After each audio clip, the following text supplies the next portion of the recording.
Thank you so much for everyone who's kind of helped out with summertime. We don't have official Sunday school, but still takes a lot of effort to organize some things for the children to do, and I'm sure they appreciate it. I'm sure parents appreciate it. So I'm going to be giving the message today. My name is Pastor Mike. For any of you who may not know me, I'm going to talk about don't forget to dream. And I like to talk about dreaming. If you've heard some of my messages in the past, it's kind of a big deal for me. I think it's important to not lose sight of where we want to go in life. And it can be very easy to be caught up in the day-to-day necessities, have to make money, deal with sickness, have to make food, these things that we have to do. But it can become very easy to become weighed down by all these things and forget about what we're living for. And so I like to talk about this because I think that at the end of the day, this is actually what's more important to each and every one of us. And actually, for me, it's one of the things I love most about pastoring, actually. When we came here almost 11 years ago, all we had was good intentions, a dream. We didn't have much else in terms of just Adonia and I. We didn't know what we were doing. But we had a hope and a dream, a vision, an idea for this community and what it could be. And then, of course, we're dealing with the circumstances that we have. And it's been beautiful for us to experience coming into a community like this with an idea, and then little by little over time seeing it become a reality. Seeing it come from being just an idea to being the real thing. That's really cool for us to have that experience. We're a little bit on the light side today. It's the summertime. I think some people may be jet lagged from camp or just wiped out. But people are traveling still, so I know this it doesn't feel full, but as our community is filling out and growing, it's inevitable that change will happen. And I'm excited about even just some of the changes that are coming in the near future. The outreach initiatives that we're beginning. Many of you know the Love family. Andrew texted me earlier this week and said they bought their tickets. September 10th. They're moving back here from their global adventures. And we have a family from Hong Kong that will probably be moving here probably in the Christmas time or so, winter time. So that's really exciting to me. Yami is filling up, right? We have no space. We have two more ladies moving in, and then we are really at capacity at that point. I even had a young man who was thinking about coming, but I was like, well, at this point, it's just not realistic. Like, we just don't have the space. So I think that there's some big steps coming for our community in the future. I don't know if it's going to be in a year or two, or if it's going to be a few years down the road. But I feel like when we start to get to the point of reaching a certain level, then a new stage opens up. That's my feeling. I don't know if it's for sure true. And I want to be proactive in making that happen. Many of you know that we looked at a church last year up in Wheat Ridge, which is just 10 minutes from here, and how much we loved that building and the potential there. And of course, obviously, we didn't go through with it because it was just a little bit out of reach for us financially. But actually, I think that the money is relatively the easy part. I think it's actually a lot harder to gather a group of like-minded, vision-minded people and to get excited about an idea and a dream than it is to raise some money. Many of you maybe don't know this. It's before my time, but do you know how we bought this building in 1987? A group of members, just like each and every one of us, I don't know exactly how it happened. I don't know if they just got together or someone told them to, but essentially what happened is they got together and they went door to door and they fundraised and they raised the money and they bought this building with cash. That's how it happened in 1987.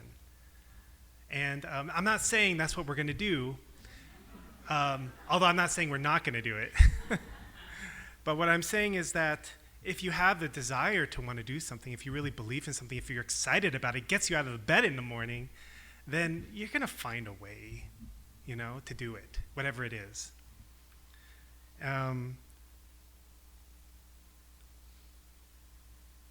went to City Hall of Wheat Ridge, actually, because when we were first looking at the building and we were seriously thinking, oh, we'd like to find a way to buy this building, I emailed the city and I was like, I represent a church that's thinking about, I tried to be a little incognito. I didn't want to give away too much information.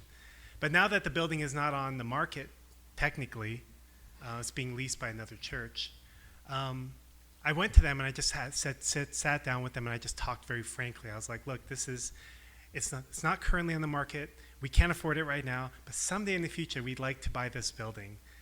What's possible in this building, like zoning-wise and city-wise and all these things? I was like, because we want to do this. I was like, you know how it is for me. Like, I went to Korea, I went to Champyeong, I saw the beautiful things there, the child care, the aviary, the fish, the aquamarine garden, cafe, and all this stuff. And I've talked many times in the past about creating similar things in our community as well. Being able to have a little museum, being able to have our own like full-fledged cafe, being able to have beautiful things for our community to experience and to be able to share with the greater community. But it's a little bit hard in our limited space here. And I said, what about like if we want to create a new house for like our Yami members, like, can we build that on the property? Would that be allowed?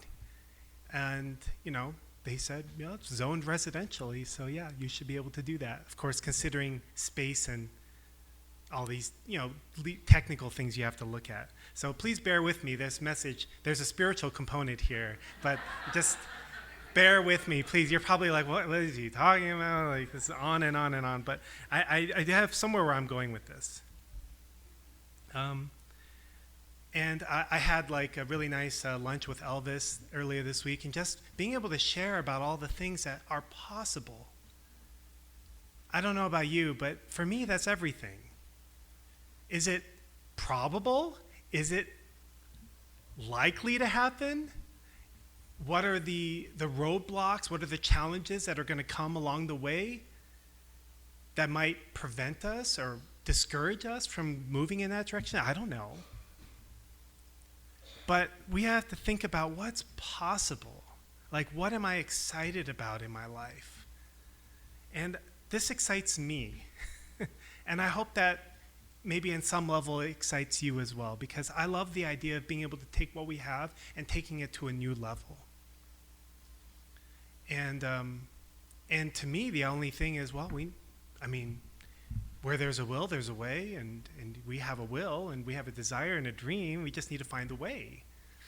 And so I want to officially announce that I would like to start I don't know what to call it, a committee, a team, whatever, a group of people that would like to invest into this project. And when I say invest, I want to sit down and talk. Well, okay, this is our vision. How are we going to make it happen? What do we need to do? Do we need to find people who are willing to fundraise? Do we need to reach out to our greater church community and ask for support? Do we need to put together a video? Do we need to put together a GoFundMe? Do we need to? Maybe there's some other practical things that we need to do along the way. This is a little bit outside of the scope of just something that Adonia and I can do. But if there's some of you who, and we'll put out an email too, but if there's some people who would like to sit down and invest into something like this, put a little time in, a little energy, then I think that something good would come out of that. So If you're interested, please let me know. There's a really good book in the Old Testament about dreaming, and it's from the book of Nehemiah. It's a picture, I guess a historical rendition. So this is a little bit from the book. In the month of Kislev, in the 20th year, while I was in the citadel of Susa, Hanani, one of my brothers, came from Judah with some other men, and I questioned them about the Jewish remnant that had survived the exile and also about Jerusalem. They said to me, "Those who survived the exile and are back in the province are in great trouble and disgrace. The wall of Jerusalem is broken down, and its gates have been burned with fire." So just some context, at this time, the people of Jerusalem had been exiled, I believe, into Babylon, and a group had come back to reestablish themselves there. But it was a mess. It was a terrible situation. When I heard these things, I sat down and wept. For some days I mourned and fasted and prayed before the God of heaven.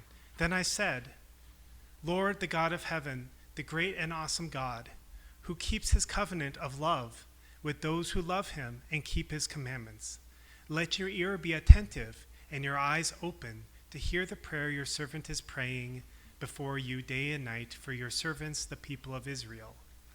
I confess the sins we Israelites, including myself and my father's family, have committed against you. We have acted very wickedly toward you. We have not obeyed the commands, decrees, and laws you gave your servant Moses. Remember the instruction you gave your servant Moses, saying, 'If you are unfaithful, I will scatter you among the nations. But if you return to me and obey my commands, then even if your exiled people are at the farthest horizon, I will gather them from there and bring them to the place I have chosen as a dwelling for my name. They are your servants and your people, whom you redeemed by your great strength and your mighty hand. Lord, let your ear be attentive to the prayer of this your servant and to the prayer of your servants who delight in revering your name. Give your servant success today by granting him favor in the presence of this man.' I was cupbearer to the king." So Nehemiah was a cupbearer to King Xerxes in Persia at that time. And so I find that his comments, his prayer and his reflections in this book to be very meaningful. First of all, he receives news that Jerusalem is in a terrible situation, the people are in a terrible situation, and he is just overcome with, sadness, and he sat down and he wept.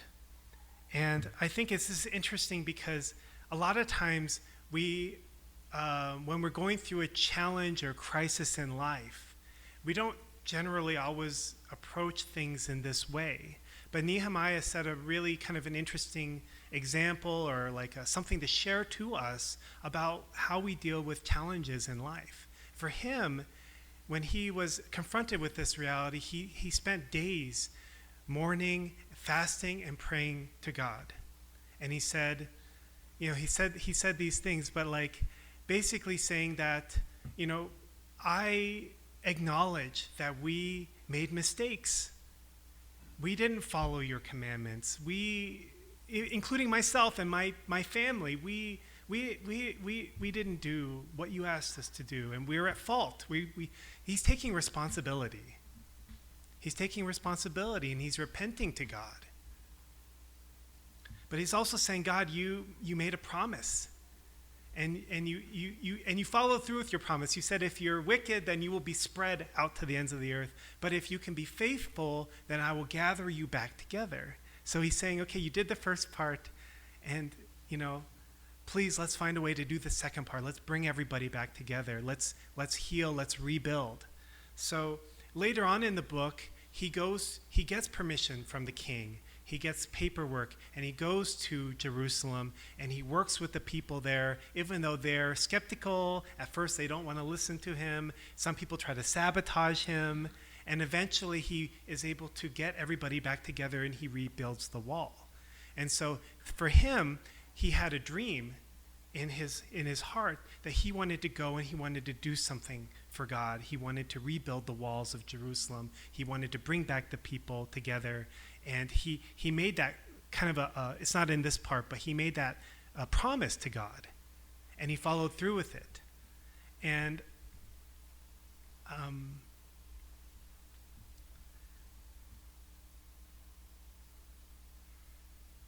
the Bible is full of people like this, people who dreamed, they had an idea, even in the midst of some difficulty or some challenges, and then they found a way to overcome, they found a way to do it.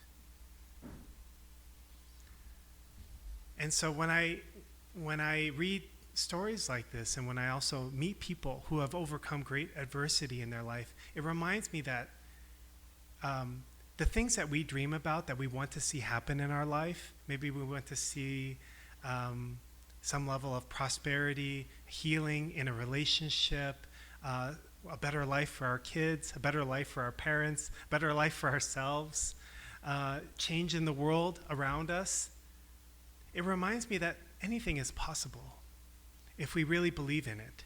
And also if we call upon God and it's something important to God, then it's not so much I'm just fulfilling my personal ambitions, but we're actually working in partnership. It's a little bit different. There's many people who have dreams, right? There's many people who have personal ambition. Many of you have friends. They have lots of personal goals and ambitions and things they want to do with their life. And what I'm saying is that's not a bad thing by any means.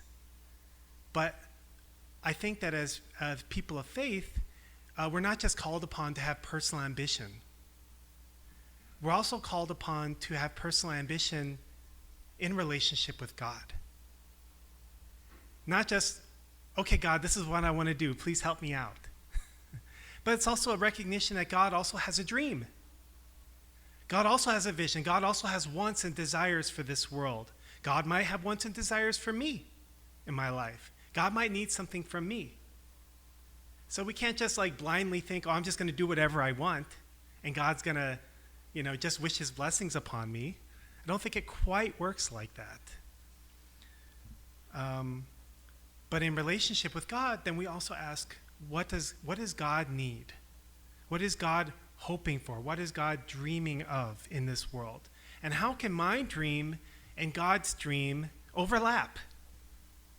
How can they overlap, even a little bit? Here's a couple quotes from our founders. It's from Reverend Moon. He said, "You must live your life with the conviction that your dream is not just your own, but a part of God's great dream. Then your life will never be in vain." And so I feel like what this means is that when we make God's dream and our dream overlap, then our life takes on greater meaning. Our life takes on greater value. And if God has to pick and choose who he's going to put his effort and blessings into supporting a person's ambitions and dreams, then naturally the person who is trying to do something for God, I think God will try to support that person more if he can. Here's another one. Oops. We need to dream big, but that dream must not be centered on ourselves. It should be a dream we share with God, to bring joy to him, to build a world where all people are one family under Heavenly Parent. So in order to understand how we can overlap with God's dream, my dream and God's dream, we have to understand a little bit of what God wants. And I think that this has been horribly misunderstood, because a lot of people just believe that God doesn't have any wants. Everything is exactly the way it should be. If God wanted something, he would just have it. Isn't he all powerful? Isn't he almighty?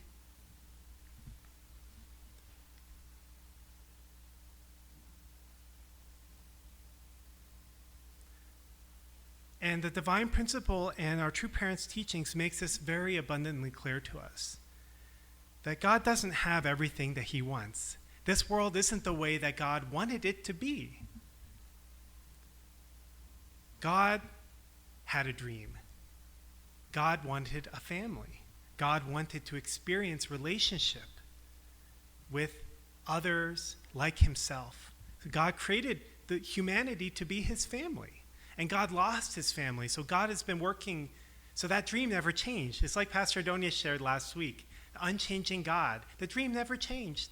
The goal never changed. Just the path changed. So we walked away from God.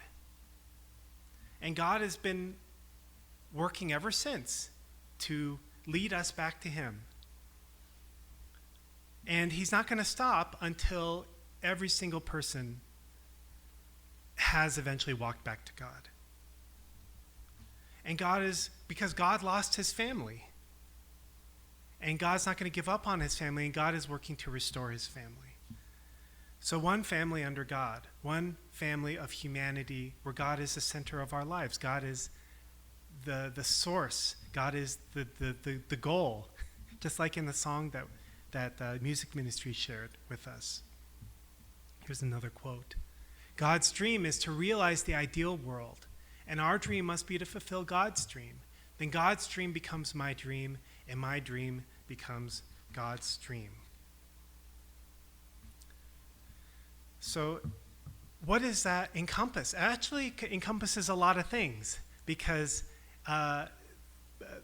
building an ideal world or creating God's family is a pretty broad, large conceptual concept. It's a little bit, for me, it's a little bit much to get my mind around, grasp that concept. But there's a lot of things that are involved into that. There's a lot of ways in which God needs to restore the world, not just in the church, although the church needs it, but in all aspects of society, infusing God's character and essence, first of all, in our own families, right? First of all, in our own families, building a kind of family that God can dwell, that God's essence and God's spirit is felt in our own families. And then going forward with that and making sure that God's spirit and essence and love is felt in our church, in our neighborhoods, in our workplaces, in our schools, in the world of science or business or whatever. So in every thing that we do, we could do it just for ourselves. We could do it just for money, just for success, just for position, for power, for title, for recognition. But we could do it for God. We could do it in order to help build God's kingdom. We could do it in order to bring God's family back to him. If we have that mindset, it's like I said earlier, it all comes down to the vision. It all comes down to the dream. If we have the vision for it, if we have the desire for it, then we'll find a way. We'll find a way to make all those things happen. But it starts with the vision. And I think that God loves the dreamer. God is the original dreamer. Nothing existed. God dreamed it all. We're literally living in the manifestation of God's dream. At some point there was nothing, and God was like, I want to create this thing, and then he did it. And so when we go through that same process in our life, and I decide I want to do something, forget this, I want to do something, more. I think that's meaningful to God. I think that taps into a part of God that, maybe we don't see so much or recognize so much. So, in conclusion, I just want to say that regardless of where we're at in our life, whether you're coming back from Camp One Heart, or just graduating GPA or high school, or we're at whatever stage of our life we're at.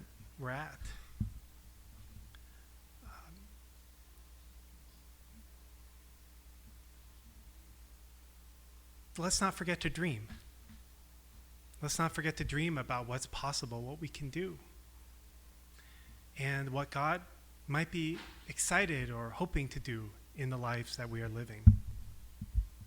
That's my message. Please join me in prayer. Good morning, our dearest Heavenly Parent.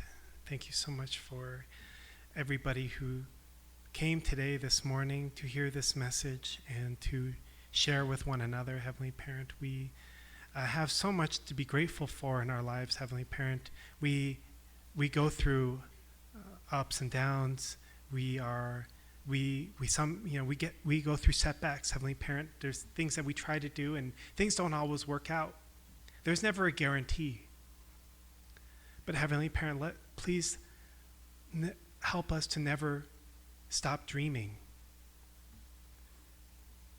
Please help us to keep a pure heart in the things that we are trying to do, Heavenly Parent. We know that the things that are the most important, having a good family, Heavenly Parent, and bringing you into our lives and building something meaningful that lasts in this world, Heavenly Parent, these are not easy things to do. And it can be very easy to get discouraged, maybe to stop even trying. But Heavenly Parent, you see our hearts, and many, many people have come before us that have gone through the same thing. Please help us to tap into their spirits, Heavenly Parent, read their stories, and please give us strength and courage, Heavenly Parent, to be strong and to overcome the difficulties when they come to us, Heavenly Parent. Please I also pray, Heavenly Parent, that if we have a dream, that we recognize that you were a part of planting that dream in our hearts. And we know also, Heavenly Parent, that you will help us to get there. And we thank you, Heavenly Parent, for never giving up on us, always following through with the things that you promise, Heavenly Parent. We also pray and pledge to do our part the best that we can, Heavenly Parent, not get easily discouraged and always seek for the door even when things seem dark and difficult. I thank you for this time that we could be together. We thank you, Heavenly Parent, for your presence in our lives. We're so grateful. And offer this prayer on behalf of our blessed central families here. Amen and Aju. Thank you.